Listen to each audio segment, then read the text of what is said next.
تخيلت بيوم من الأيام أن تشوف 100 لاعب في ماينكرافت الجوال يتنافسون على $100، وأيضا في سيرفر لايف ستيل؟ أكيد ما شايف وما راح تشوف، فخليك وياي بهاي الفعالية البسيطة اللي سويناها بسيرفر لايف ستيل الخاص بالمتابعين.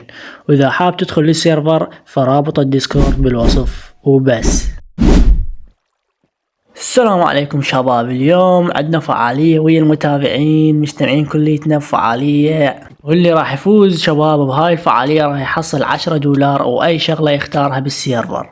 خلينا نشوف من راح يفوز شباب. بلشت الفعالية، بلشت ذولا ما أدري جايسون. هذا عبر هذا بالدايموند راح يعبر. خلينا نشوف والله من راح يفوز. خلينا نخبط عليهم، تعال خلينا نوقعهم. خلينا نوقع هذا. روح دبلع حجي يبلع. ارجع من البداية، رجعوا الشباب من البداية. خلينا نشوف من راح يفوز وراح يتأهل لنهائي كأس العالم. قلبناها طوبة يا شباب. لك هذول راح يفوزون. والله هذا قوي، هذا يعرف يلعب باركور. هذا دبلع حجي. شوف ذولا راح يفوزون ملقلقين. شو وقعه غدرة. خلينا نشوف هذا يمكن راح يفوز. هذا هذا هم يعرف يلعب باركور. خوش اقمز.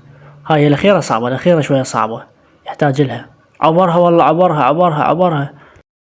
واللي عبر المرحلة الأولى هو ري، أول فاز ويانا.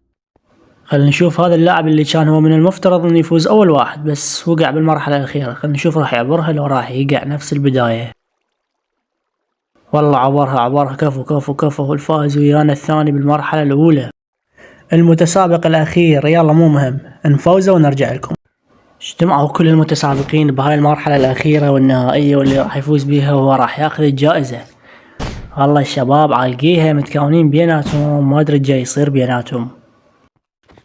يلا شباب بلشت. خلينا نشوف من راح يفوز. هذا بدروع الدايموند متقدم. خلينا نشوف، خلينا نخبط عليه، نخرب عليه. من فاز؟ فاز زوم يا شباب، فاز زوم بالفعالية ويانا. فاز ويانا اللاعب زوم بالفعالية يا شباب. واذا تريد تفوز بالفعاليات القادمة اشترك بالقناة وادخل الديسكورد بالوصف وبس. لا تنسى تعطينا لايك واشتراك بالقناة، ومع السلامة.